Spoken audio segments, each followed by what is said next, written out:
Hi,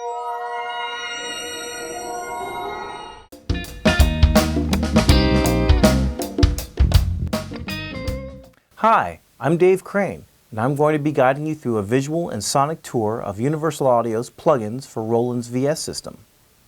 But first, I'm going to tell you about the history of Universal Audio and about our analog and digital products and how we came to create plugins for Roland. Bill Putnam Sr. founded Universal Audio in 1958. Before starting Universal Audio, Bill Putnam owned and operated Universal Recorders in Chicago, where he invented many recording practices that are still in use today, like multiband graphic EQ, the send and return effects concept, vocal isolation booth, and artificial reverb. Among UA's first products were the 175 limiting amplifier and 610 console. In 1967, the legendary 1176 limiting amplifier and LA-2A leveling amplifier were released.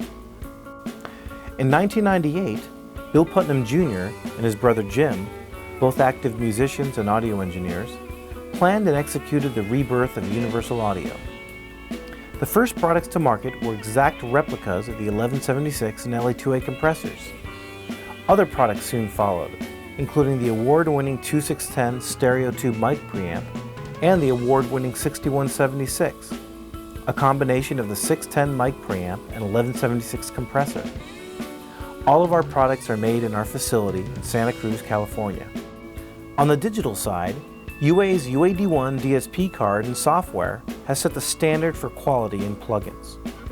The UAD1 plugins feature digital recreations of many high-quality analog EQs and compressors, including our own LA-2A and 1176.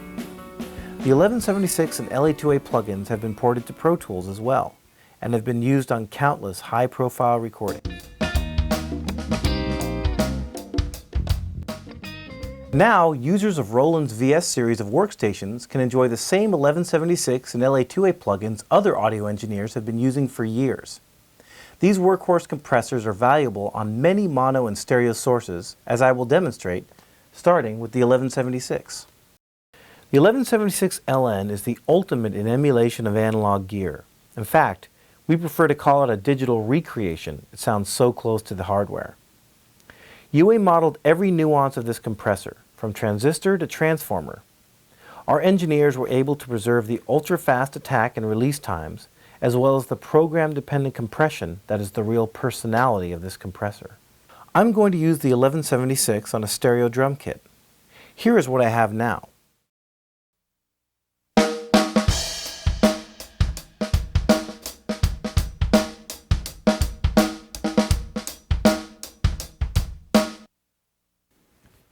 The mix is good, but I want to give the drums more life.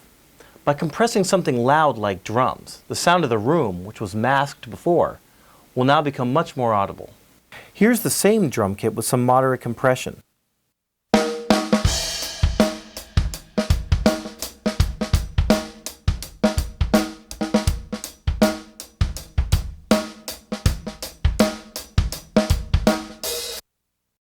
Now I'm going to play the drum track, and I'm going to adjust the controls in the 1176 to get some over-the-top compression.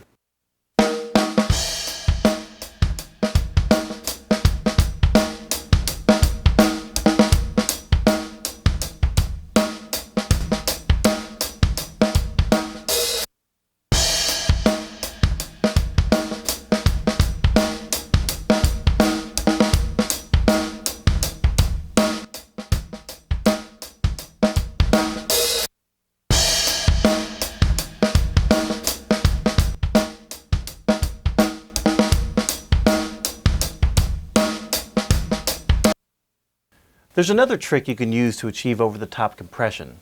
It's called the all-button mode. This is done on the hardware by pushing in all 4 buttons at once, and the result is truly unique.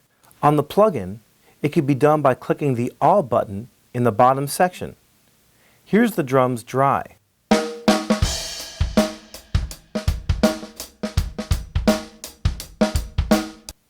And again with the 1176.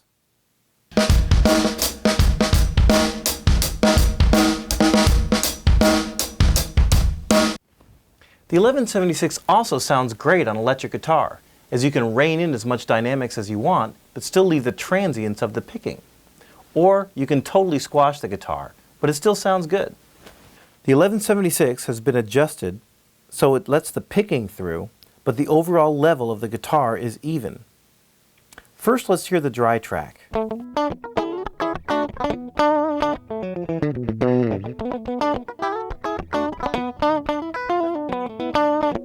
Now let's hear it with the 1176.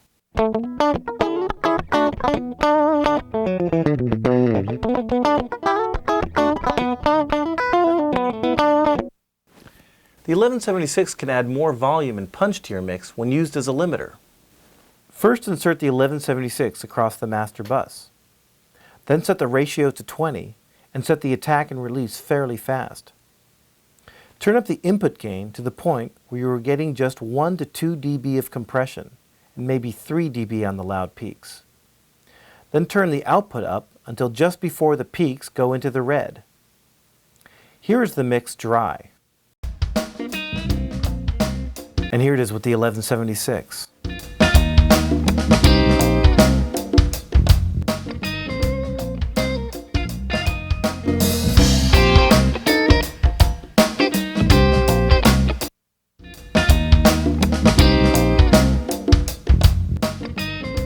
The LA-2A plugin is based on Universal Audio's own LA-2A.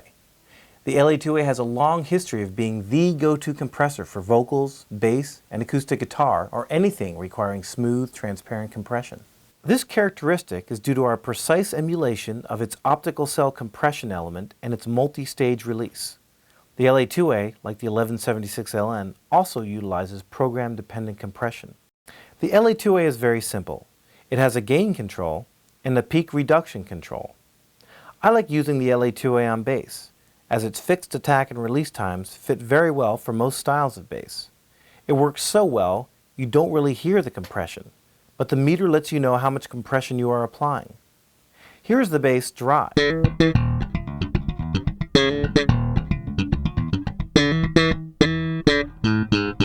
And here's the bass with the LA-2A.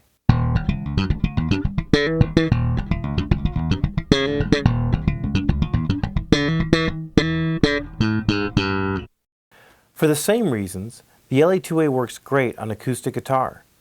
The transients of the picking come through, but the rest of the signal is evened out. Here's the acoustic guitar dry.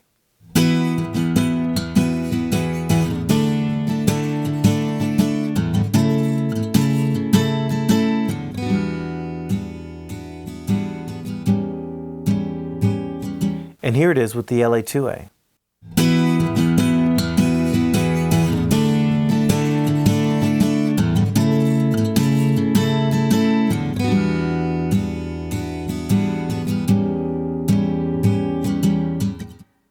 The LA-2A is also great on voice, as it can really compress the voice, but the performance still sounds natural. Here's an example of a vocal that has quite a dynamic performance. Listen and you can hear there are some loud passages and some quiet passages. We'll go on and count those raindrops. I feel them falling down. Now here's the same vocal with the LA-2A. We'll go on and count those raindrops. I feel them falling down. As you can see, Universal Audio's 1176 and LA-2A compressors are indispensable tools that feature character, ease of use, and superb sound.